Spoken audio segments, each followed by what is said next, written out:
Hope everyone's doing well since the last time I recorded. In the crazy world that is 2018. Just a couple things I'm going to be adding in the coming weeks. An intro video, kind of just an intro for all my videos, with some music and whatnot. And I'll be probably choosing a name for the video blog. Anyways, moving on. Since last time, Trump has selected his Supreme Court nominee, Brett Kavanaugh from the D.C. Circuit Court. I don't want to get too much in this because I covered a lot when the Kennedy retirement and basically anticipated he would pick a radical right-winger who will overturn even more cases that were good. So without getting, and he is exactly as you expect. He's a mediocre jurist. He has a degree from Yale, but pretty sure it's a paper degree because mommy and daddy paid for it, but I don't know that for sure. But the guy just looked at some of his work. Not very intelligent guy. He worked for Ken Starr as part of the Clinton investigation, which at first glance actually would give some hope because with Trump being under investigation, this would be a guy open to it because he advocated for the impeachment. He wrote a lot of that Starr report. However, of course, Trump wouldn't let someone like that. So he's flipped his position, conveniently enough, with a Republican in office, and has previously said he doesn't think the president should be able to be charged with anything. So I think that was the biggest reason Trump picked him over other conservatives, because there were some concerns that he might be a harder one to actually get confirmed. But he would be, this Trump case is probably going to end up in front of the Supreme Court at some point, so that's another aspect. This was a guy who clerked for Justice Anthony Kennedy, who just retired, and a lot of talk that he may have set this up so one of his old clerks could get the job. Wouldn't be shocking because this is America. A lot of nepotism, a lot of bullshit like that. So, he's obviously pro-life, as they call it. I call it actually not really pro-life because they don't believe in much else other than the abortion issue. So he's anti-choice. He likes to invade in women's bodies. That's what he's all about. On top of that, he's very pro-corporate. He sees corporations as people. He sees workers as dirt. So just a hardcore right-wing, disgusting, putrid human being. And he should be opposed at all levels, and we'll see what happens. I don't have a lot of hope, but so far the Dems have been saying the right thing. But the bottom line is they're going to have to swing a Republican or work the angle of he's got some baggage in his background, including he clerked for a judge who ended up, they found out he has been abusing some of his clerks, and a number of side issues, also the Starr thing, the investigation business. So there are some areas that they could go after him in addition to Roe v. Wade. But it just blows my mind how in 2018, how things like abortion and legalized bribery and so many of these other social issues are still a thing. I mean, we really got to get past that stuff. We really haven't evolved much as a society. And that gets to the next thing I'm going to be talking about. My evolving feelings on capitalism as a whole. I've always, grown up in capitalism, you think it's the norm. It's, opposing the big bad Soviet Union. And no doubt the Soviet Union has to be criticized because their leaders were dictators and authoritarian, and they were not good either. But as I've gone through, when you're a kid, in capitalism, when you're a kid, they say, work hard, get a job. Then everything will work itself out. It's not that simple. It's a lie. It's all a fucking lie. All right? No, it's work hard and maybe you'll get a job. We'll see what happens. And moreover, if you take the grad school route, work hard and slave off for how long, get menial pay, just work hours on hours on hours, And maybe you'll get something, maybe you won't. Neoliberalism and capitalism are a stain on academia and on especially postgraduate work. And the whole system, frankly, is fucked. So, anyways, it goes beyond that, of course. It's not just in academia. It's in the real world. How many hours do people have to work for a little bit of pay, for a crappy minimum wage that you can't live off of? It's getting harder, moreover, it's getting harder and harder for unions, there's just a case on this, to even stand up for the rights of workers. So that's the economic side of capitalism. It's very much dog eat dog. There's lessening support for the welfare state, which is turned into a bad word, but it shouldn't be. Because you know what?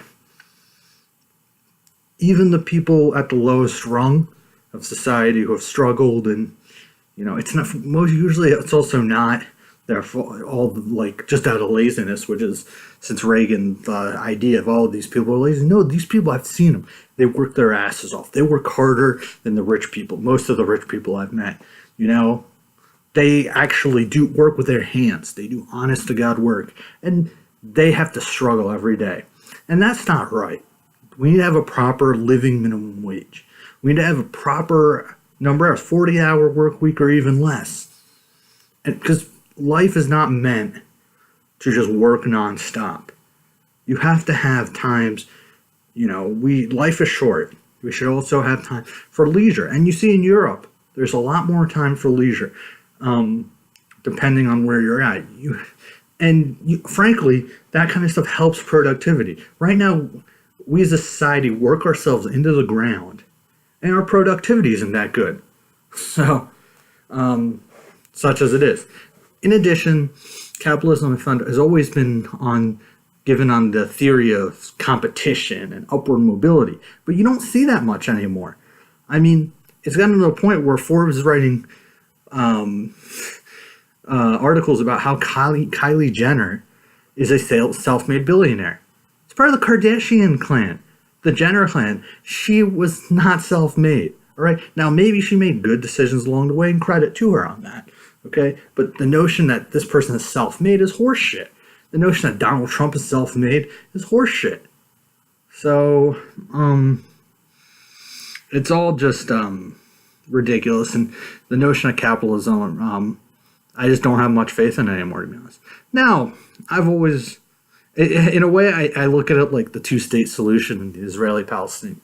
For how long we've heard this is the only solution. This is the only solution. But if time has gone on and the Israelis have built more settlements, when you look at a map and see, it's very clear the two-state solution is really not that viable anymore. And probably the most likely way to do it would be a one-state, equal rights for both sides, binational state. But of course, we also know that Israel probably wouldn't accept that because that would take away the Jewish nature of the state.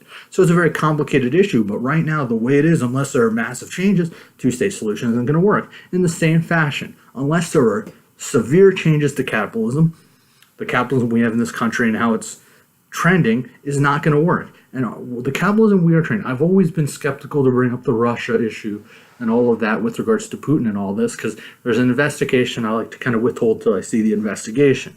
We know Trump is a mobster. It's how deep is his collusion is a separate issue. And as for the vote tampering by the Russians in terms of interference, well, they shouldn't do that, and they have to be criticized and they have to be punished for it. We do it too, so we have to keep that in mind. Having said that, what Putin is what Russia's trying to do is basically a right-wing corporate oligarchy. And so you're having a whole bunch of wealthy oligarchs, Putin and his friends, take over. And that's what Trump wants. So why Trump likes these type of people, because this is his dream. He just wants his rich buddies on top. And that's why you also get news stories about rich people whining that because they support Trump, suddenly they can't, hang out with their friends in Martha's Vineyard. God forbid. And then part of that's on the media, the Times and the Post, these places for covering that kind of shit. But anyway, so as my ideology just kind of shifted. So it's gone from kind of a capitalist to then more left-wing, more centrist, then to more left-wing, and now it's more of a social democrat. Having said that, while I do believe in the social democrat side because I think they're basic essentials, I still have some hope. Maybe it's more hope than anything else, just like the two-state solution. It's a hope more than anything else, that if we keep the capitalist basic structure and we have certain industries like education, infrastructure, healthcare should be nationalized and under the state, then the rest of these can be under capitalism. But I'm fast losing a lot of faith in that, and more so going from social democracy to democratic socialism, kind of gradual shift. And I've never considered myself much of a radical, truth be told, but that's what the circumstances are driving us, because we're pushing ourselves more and more to that oligarchy. I mean, you can make a very good argument, we're already there. Look, you don't have many options for cable. You don't have many options for airlines, and the quality is really crappy. When you talk about shipping companies, I was dealing with FedEx today. So it's a challenge. Everything is now a challenge.